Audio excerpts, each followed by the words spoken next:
सभी विद्यार्थी जल्दी से जल्दी हमारे चैनल से जुड़ जाइए। आज आपकी दूसरी क्लास होने जा रही है वनस्पति जगत। क्लास 11 एनसीईआरटी किताब से पढ़ा रहे हैं। वैसे ही क्लास जैसा हम स्कूल में पढ़ाते हैं वैसे ही सब कुछ वही है मेथड। स्कूल वाली क्लास हम अपने यूट्यूब चैनल पर देख रहे हैं।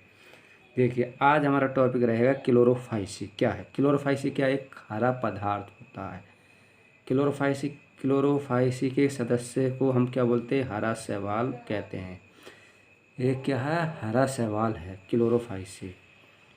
ये एक कोशिक कॉलोनियम, मतलब ये एक कोशिक होता है और एक कॉलोनियम में अथवा तंतुमय हो सकते हैं। कॉलोनियम में मतलब कॉलोनी टाइप की, तो उसमें ये रहते हैं हरा शैवाल, और ये तंतुमय हो सकते हैं।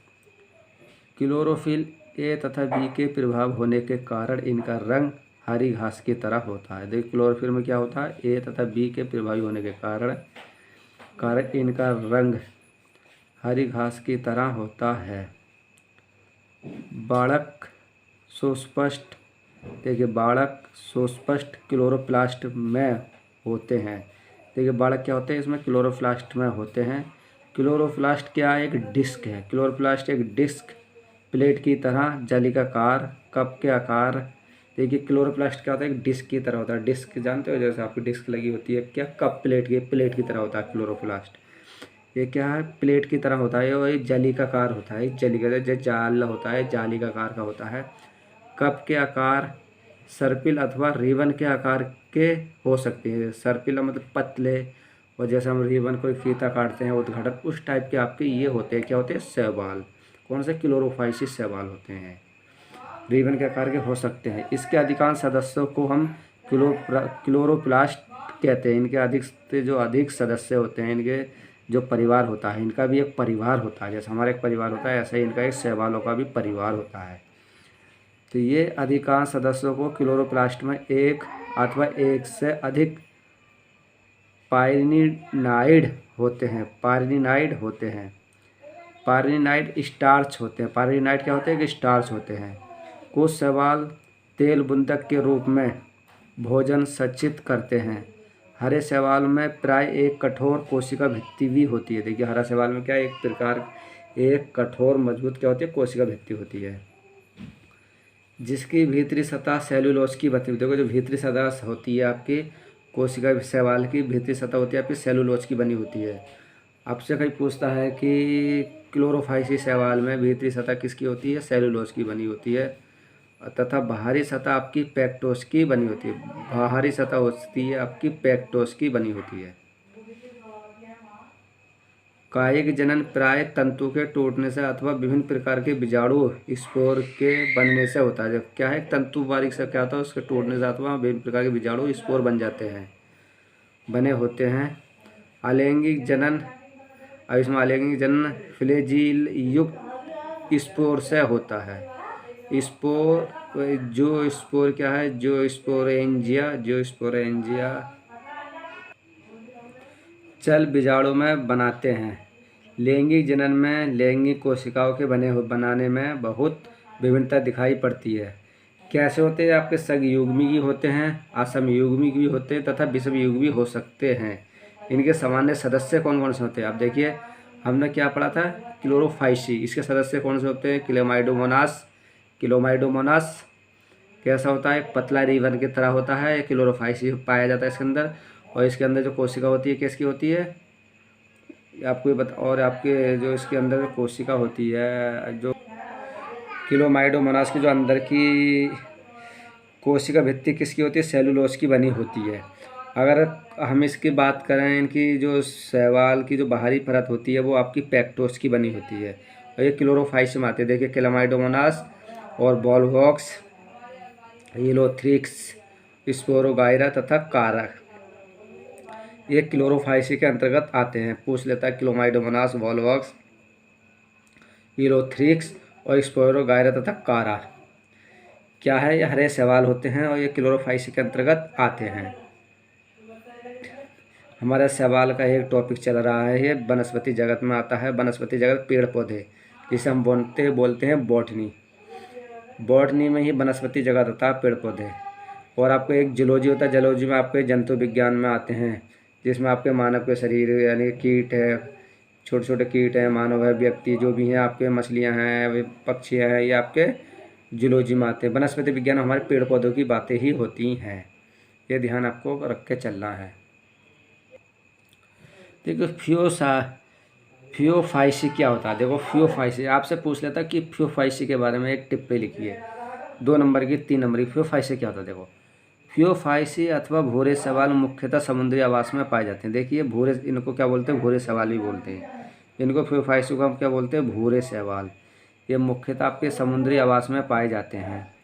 उनके माप तथा आकार में बहुत भिन्नताएं होती हैं। इनका जो माप और आकार क्या होता है, बिल्कुल अलग अलग भिन्नताएं होती हैं। इसमें कई सदस्य होते हैं, इनके सदस्यों के नाम भी मिलेंगे आपको पढ़ने में। ये सरल शाखित तंतुमयी एक्टोकार्पस से लेकर सघन शाखित जैसे कैल्प तक हो सकते हैं।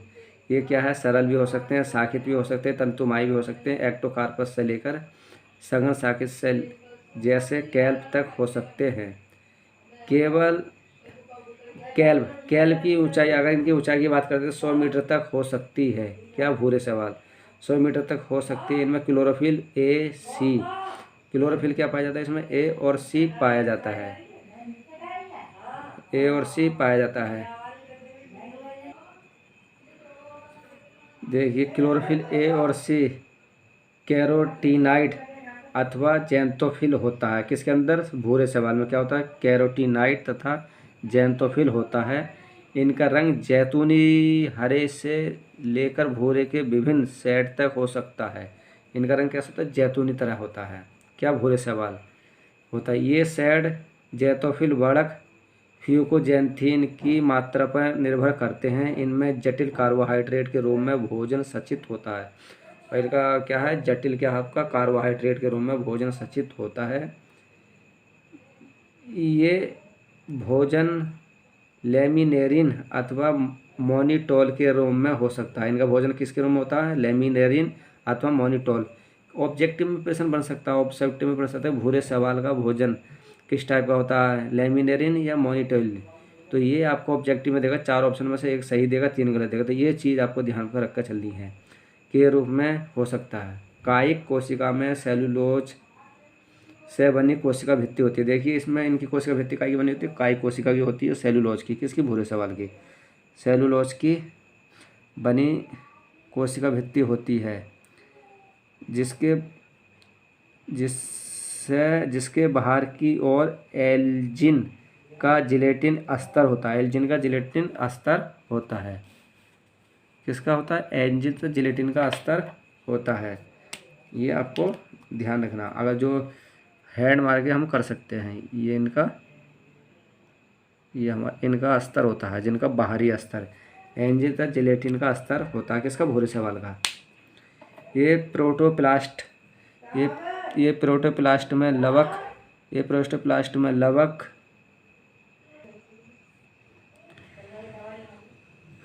प्रोटोप्लास्ट में लवक के अतिरिक्त केंद्र में राजधानी तथा केंद्रक होते हैं। पौधे प्राय संलग्न द्वारा अधस्तर सबस्ट्रम से जुड़ा रहता है और इसमें एक वृत्त तथा पत्ती के तरह का प्रकाश संश्लेषी अंग होता है। कैसा होता है, एक वृत्त तथा पत्ती का आकार का संश्लेषी अंग होता है। किसमें, भूरे शैवाल में।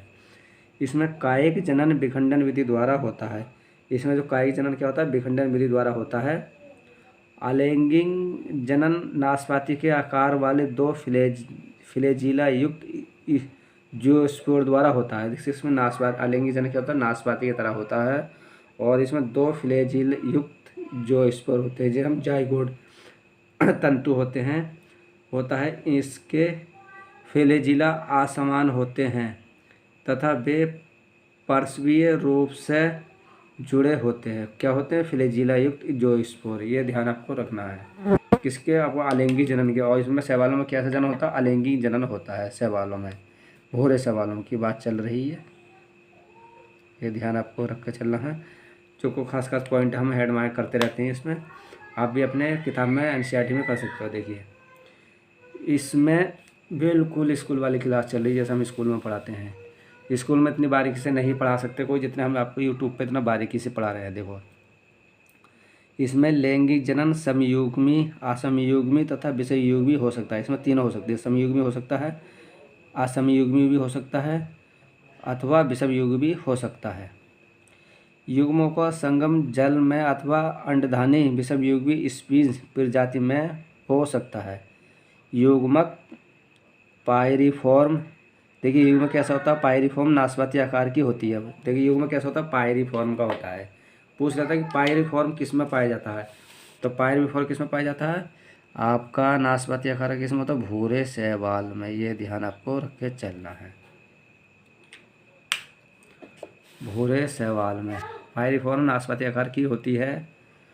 और इसके पार्श्व में 2 फ्लैजिला होते हैं। इसके सामान्य सदस्य, आप देखिए इसके सामान्य सदस्य कौन थे भूरे शैवाल में, इसके जो परिवार जो सहायक होते हैं, देखो एक्टोकार्पस होता है एक, तो ये हो गया आपका इसका सामान्य, और डिएक्टोयोटा दूसरा, और लेमिनेरिया, ये क्या भूरे शैवाल ही हैं सब, और सरगासम तथा फ्यूकस, ये क्या इसके भूरे शैवाल के सारे सदस्य हैं।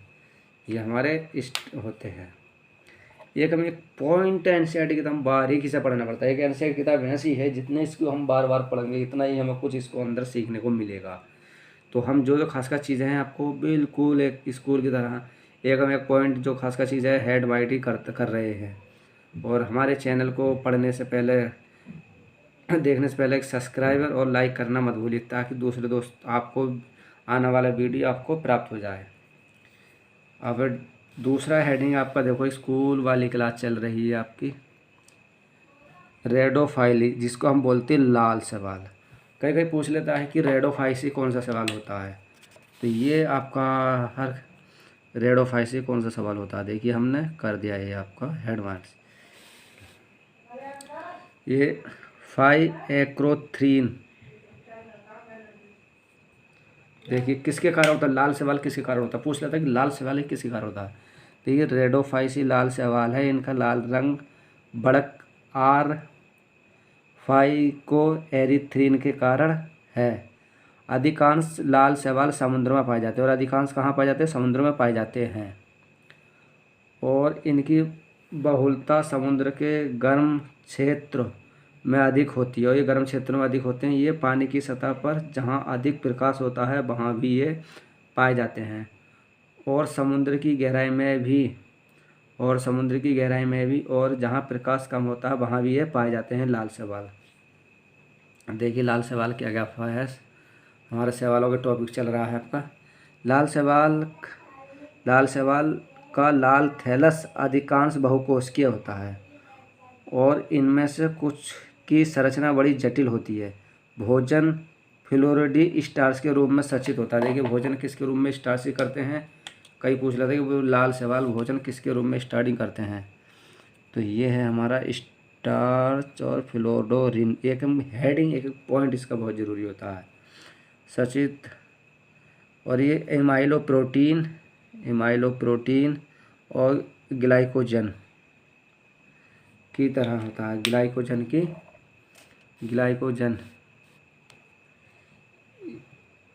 की तरह होता है।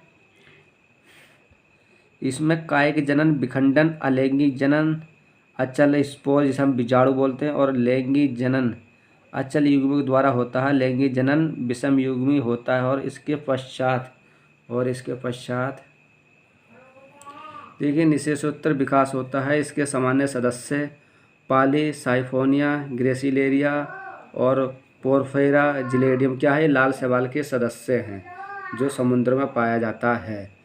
ठीक है, ये ध्यान आपको रखना चलना है। क्लास आपकी कैसी है, जैसे हम एक स्कूल में पढ़ा रहे हैं, बिल्कुल घर जैसी स्कूल वाली पढ़ाई। दोस्तों स्कूल वाली पढ़ाई आपके यूट्यूब चैनल पर हो रही है। अपने दोस्तों को अधिक से अधिक जोड़िए, और हमारे चैनल को शेयर और सब्सक्राइब ज़रूर करिए। जल्दी हम आपको केमिस्ट्री क्लास भी कराया करेंगे।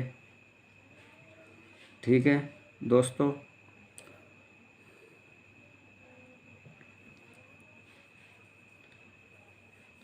अब इसमें नेक्स्ट हेडिंग है आपका ब्रोफाइटा क्या है। देखिए ब्रोफाइटा बहुत पर्सनल टॉपिक है, बहुत अच्छा टॉपिक है। देखिए ब्रोफाइटा में मॉस तथा लीवर्ट आते हैं। देखिए ब्रोफाइटा में मॉस तथा लीवर्ट आते हैं। ब्रोफाइटा में मॉस तथा लीवर्ट आते हैं। कहीं पूछ लेता है कि लीवर्ट क्या होता है। जिसको हम दो खास जो पॉइंट उसको वो हेड मार्क कर देते हैं ताकि आपको अच्छा याद रहे। और देखिए कहाँ पाया जाता है ब्रोफाइटा, इसकी एक प्रश्न एक चीज़ आपको, ये आपका 11 में सबसे ज़्यादा आपका कोर्स 11 का है। देखिए पहाड़ियों में नम तथा छायादार क्षेत्रों में पाए जाते हैं क्या ब्रोफाइटा। ये ब्रोफाइटा को पादप जगत में जल स्तर भी कहते हैं। ब्रोफाइटा को पादप जगत में जल स्तर भी कहते हैं। आप देखिए ब्रोफाइटा में क्या है आपका, देखिए लीवर मार्केंसिया ये है आपका, लीवर मार्केंसिया ये आपका स्त्रीधानीधार और आपका जैम कप है और मूलहाव है। इस टाइप का आपका ब्रोफाइटा है।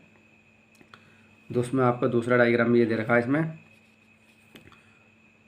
पुधानीधार है ये आपका, फिर जैमा कप है और मूलहाव है। तीसरा आपका है आपका इसमें है फ्यूनेरिया म्यूकोद्भिद तथा बीजाणुभिद क्या था फ्यूकोनिया। देखिए फ्यूकोनिया आपका है ये, जिसमें आपका सीटा बोलते हैं, ये फल है इस टाइप का। बीजाणु उद्भिद ऐसे हफ्ता हो गया, युग्मद हो गया आपका, पत्तियाँ ये हो गई आपकी पत्तियाँ, और मुख्य अंश और मूलहावी जो इसकी जड़ें हैं ये है आपका क्या है फ्यूनेरिया युग्मद का है सदस्य है आपका है स्मैग्ना युग्मकोद क्या होता है, स्मैग्ना युग्मकोद इस टाइप का होता है। ये प्राण शाखाएँ, स्त्रीधनी और शाखाएँ, ये हमारा फूल पंखुड़ियों में ज़्यादा काम में लिया जाता है। कौन सा ब्रोफाइटा। अब इसके ब्रोफाइटा के क्या क्या उद्देश्य है ये पढ़ते, क्योंकि ये भूमि पर भी जीवित रह सकते हैं किंतु लैंगिक जनन के लिए जल पर निर्भर रहते हैं। देखिए अगर लैंगिक जनन अगर करते हैं तो ये कहाँ पर रहते हैं, जल में रहते हैं। ये प्राय नम शील आर्द्र, आर्द्र मतलब छायादार, आर्द्र नमी तथा छायादार स्थानों पर ये पाए जाते हैं। ये अनुक्रमण में महत्वपूर्ण भूमिका निभाते हैं। इनकी पादपकाय शैवाल की अपेक्षा अधिक विभेदित होती है। देखिए किसकी, ये पादपकाय शैवाल की अपेक्षा अधिक विभेदित होती है। ये थैलस की तरह होता है और ये सायन अथवा सीधा होता है, सायन अथवा सीधा होता है। और एक कोशिका तथा बहुकोशिकीय मूलहब द्वारा सबस्ट्रेंशन से जुड़ा रहता है, सबस्ट्रेंशन से जुड़ा रहता है। तो बच्चे जहाँ पे हमारा रेड कर रखा है हमने हेड मार्क करते हैं वहाँ समझ लो मोस्ट पॉइंट है।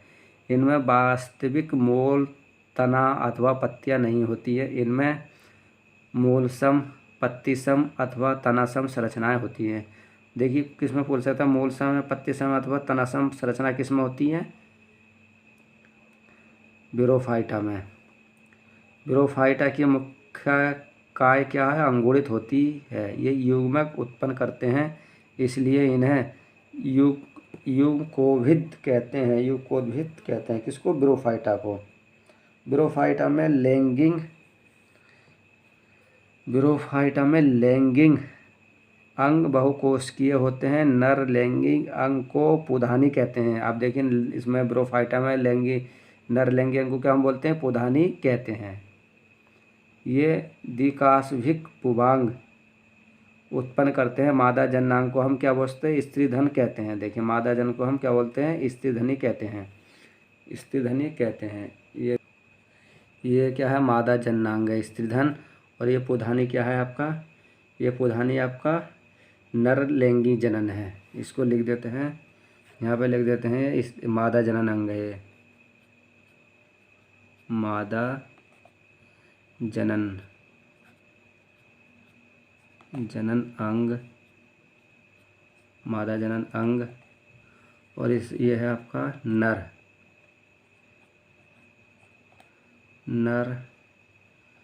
लैंगिक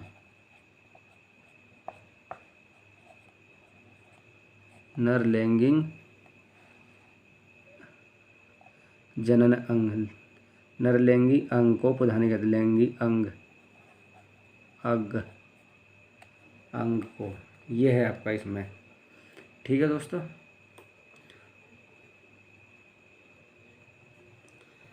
ये फ्लास्क के आकार का होता है, फ्लास्क क्या फ्लोवर का आकार का होता है। जिसमें एक अंडा होता है। पुमांग को पानी में छोड़ दिया जाता है। पुमांग को पानी में छोड़ दिया जाता है। ये स्थिर धन के संपर्क में आते हैं। देखिए, पुमांग को पानी में छोड़ दिया जाता है और पुमांग को पानी में छोड़ दिया जाता है। ये स्थिर धन के संपर्क में आते हैं और अंडे से संगलित हो जाते हैं, जिसके कारण युग्मनज बनता है। युग्मनज में तुरंत न्यूनीकरण विभाजन नहीं होता और इसमें एक बहुकोशिकीय बीजाणु उद्भिद, जिसे हम स्पोरोफाइट बन जाता है। क्या बन जाता है? स्पोरोफाइट बन जाता है। स्पोरोफाइट क्या है? आपका मुक्त जीवी नहीं होता। क्या बन जाता है? स्पोरोफाइट बन जाता है।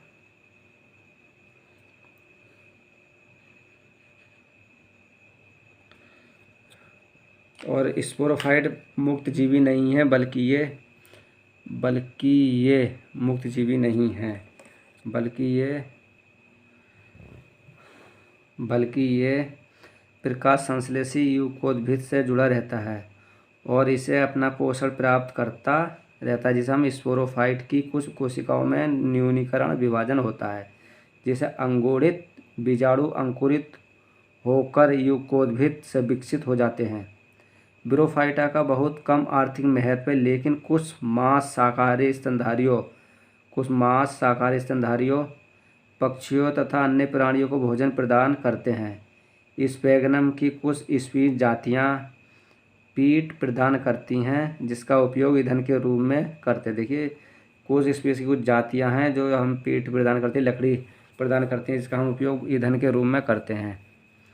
इसका उपयोग पैकिंग में और सजीव पदार्थों को स्थानांतरित करने में भी करते हैं।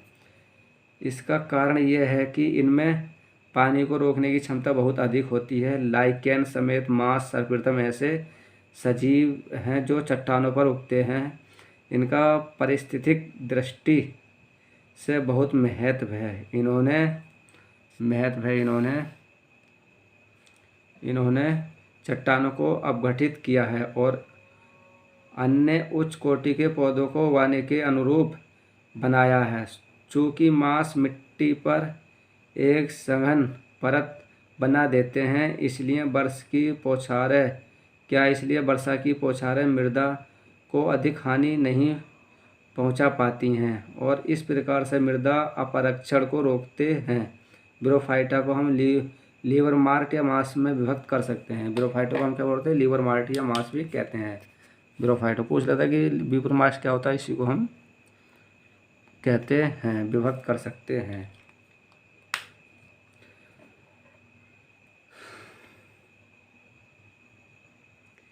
ये रहा आज का टॉपिक आपका दोस्तों। कल हम कराएंगे आपको लीवर्ट क्या है, ये कहाँ पाए जाते हैं और इससे क्या क्या फ़ायदे होते हैं, क्या क्या हानि होती है। ये बहुत बड़ा टॉपिक चैप्टर है। अगर इसको हम और बड़ी डिटेल से पढ़ेंगे तो ये एनसीईआरटी में दे रखा है। जितना एनसीईआरटी में एक पॉइंट एनसीईआरटी का किताब को एक नहीं, दो नहीं, 3 बार पढ़ना होगा। खासकर उसमें कितनी चीज़ें छुपी रहती हैं एक शब्द में एनसीईआरटी किताब में। लीवर वाइट का कल हेडिंग रहेगा आपका। सब दोस्तों को गुड नाइट। पढ़ते रहिए, संघर्ष से ही जीत है। जीवन में संघर्ष करते रहना, हिम्मत मत हारना, सफलता एक दिन ज़रूर मिलेगी दोस्तों।